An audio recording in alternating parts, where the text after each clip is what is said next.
Hi, I'm Rob Levin, publisher of the New York Enterprise Report, and welcome to Drinks with Rob, where I get to do two things that I absolutely love to do. One is to sit down and speak with a fellow entrepreneur, and the other is have a drink. And to that end, I'd like to welcome Dan Hoffman, CEO and founder of M5 Networks. Hello, Rob. Shall we? Thank you. Little McAllen? Cheers. Cheers. It's nice. Yum. Dan, give us the 30-second pitch, the 30-second overview as to what M5 is all about. We provide office phones for businesses. We've got a much better way to do it using the internet. And so it takes a lot of costs out and gives you a very powerful communication system that helps our clients sell and service their clients better. Wow, that was like the shortest 30-second pitch that I think we've ever heard. It was 27 seconds, actually. Yeah, you've obviously rehearsed this before. Well, you should, right? Right. Dan, I want to get right to the heart of the matter here. You recently underwent a transaction, right? There's noises bubbling about the business community here in New York. Can you tell us a little about it? So we've been at it for 12 years. It'll be our 12th birthday in May. Always the same thing, this cloud phone system. We never Before there was a cloud. Before there was a cloud. It had many names over the years. Right. And this past year, 18 months, the cloud became a thing. And we saw tremendous market demand. Our revenue jumped about 50%. Wow. And I had to do something because in this phase of a market, the leader gets way more advantage than the number 2, 3, 4. I don't think it's always like that, but when a market really takes off, the buyers just want a no-brainer choice. It's kind of classic Jeffrey Moore. Right. And so the management team and I started looking at options. We looked at taking the company public. We were a little too small. We looked at private equity. And at that time, a strategic buyer started getting very interested, and they kept coming and kept coming. And the idea grew on us. And can you tell us about the transaction? I mean, who bought you and for how much? So ShoreTel is the number 3 IP phone system company in the world, next to Avaya and Cisco. And they have an on-premise model for delivering a really terrific bunch of features, but knew that cloud was coming into their world. So they paid, total consideration is about $162 million, I think was released, which is a little more than 3 times our revenue last year, to have that edge. It gave us about half of their market cap. And it's a fantastic shortcut for us to that leadership role. I'm now a public company. Right. Well, congratulations. You know what? We got to do Cheers again. Then, okay. Right? There we go. So it's interesting, cloud computing all of a sudden became the it thing. Was that when, would you say that you crossed the chasm at that point? Right, I think that's so you know, the classic is you build your company with early adopters, people take a chance on you, and then there's a little bit of a wait before the market tornado hits. And a lot of companies think that they're going like this and they don't plan to endure that ditch. For us, the ditch coincided with the recession, and by having a nice recurring revenue stream and control, we made it through, and then we came out into this tornado. So it very much is a different buyer. The early adopter wants different things than the law firm that just wants it to work. Right. Doesn't want to have to go to Radio Shack to buy a cable for your stuff. Right. You know, it's got to be a complete solution. And so the kinds of things we needed to do to really win changed. Right. So crossing the chasm, right, cloud computing. But what I thought what you said that was really interesting was that's when you realized, you know what, I got to be part of a top player here. So, I mean, was it like an automatic, all right, guys, the good news is, you know, cloud computing is now in. We've been talking about this before there was even a cloud. The bad news is we probably can't keep doing what we're doing the way we're doing it. Is that kind of what was going on? Yeah, I mean, we knew we needed scale. We knew that if we did that, it would be worth a lot. And so there were other options, but this way, I think we have a chance to build $1 billion brand in an industry that doesn't have one at the moment. And if I tried to do that on my own, I think it would have been a little riskier and would have taken longer. So selling to ShoreTel was a shortcut. Right. Got it. Dan, what year did you start the company? 2000. 2000. I want to go back to 2000, right? Starting the company, right, think back. What did you envision as the exit back then? You know, I always knew that our business model was a saleable one. We were in telecom. They gobble each other up all the time.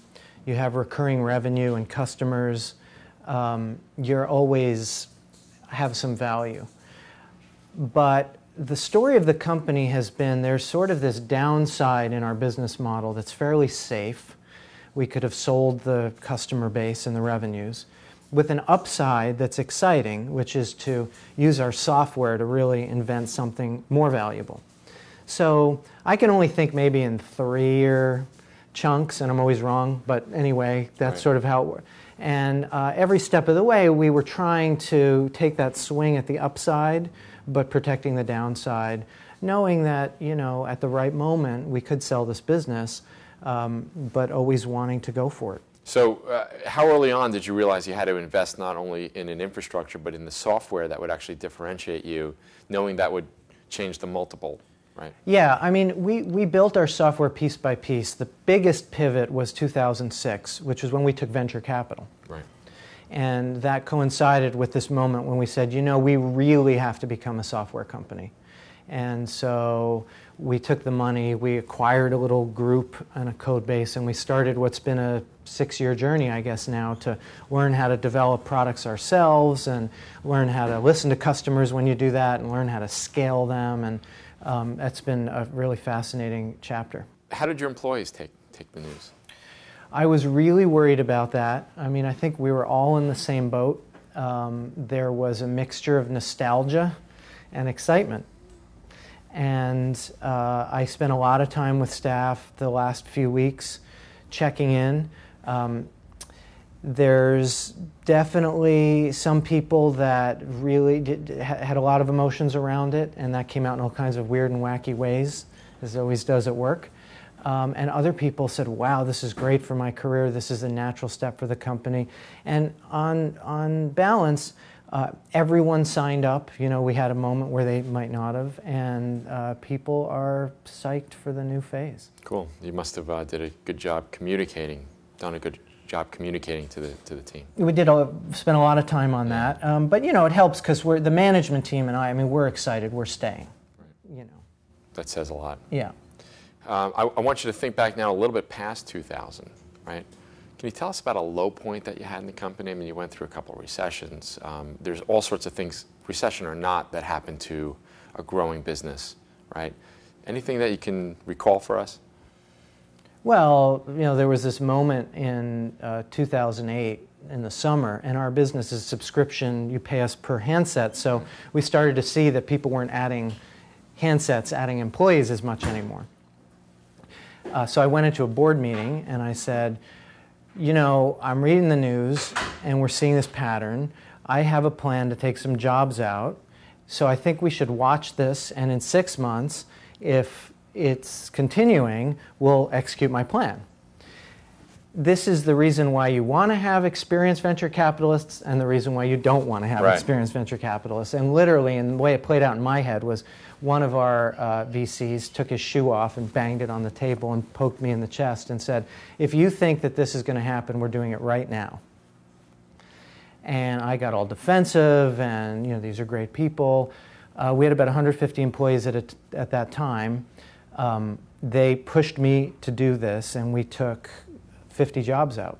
And we did it just as Lehman Brothers was collapsing, and we retreated to profitability, and it was a great outcome, but a very hard thing to do in a very dark moment. Yeah, it's one thing when people hear about 50 jobs being lost, but when you're the person at the head of the ship that actually is responsible for that, it's a huge. I mean, I imagine you had many sleepless nights. Yeah, it's very hard, and we're a company that cares a great deal about the workplace being like family, being engaged, being exciting, and it's pretty hard to keep that going when you have to make a move like a 33% staff cut. So I think we got through it, and it was the right thing to do in hindsight. But yeah, it was intense. It was worth your board member taking a shoe off. They were right. Right. Dan, you look like you're a little bit of pain. What's going on? I got a knee in my side at the M5 Jiu-Jitsu program. I thought it was a subway rider. M5 Jiu-Jitsu program. Right. Can you? What is that? One of our core values is learn, and so we do kooky things to emphasize how you do that as a grown-up, because people sort of forget. Right. And I always say it's the CEO's wish for more wishes. If you've got a bunch of people that are learning more and more, you're doing more and more. Yes. So we experimented with a program with the School of Rock last year, where School of Rock came in and gave half an hour music lessons in the office, and then we did a big battle of the bands. We're doing that again, but somebody at the end of that one said, what do we do for an encore? Well, we should put everybody in an octagon and see who the toughest M5er is. So we have 50 people started the program about 8 months ago, and there's 15 left. So somebody took a shot at you at the last Jiu-Jitsu outing, I guess, earlier today? Yeah, I went to Payback? training today.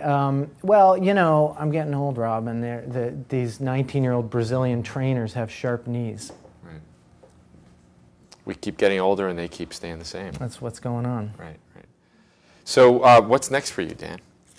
I'm excited to be a public company and build this thing for the next phase. I'm doing all these new things that I've never done. Last week we did a road show with Fidelity and T. Rowe Price, and we're having a big analyst event on March 14th that there'll be webcast at AT&T Park in San Francisco. And so it's learning to do my job at a new scale point and as a public company. Right. Have you had a chance to go to any of your venture capitalists who've, I guess some of them probably gave you a hard time over the years and say, told you so?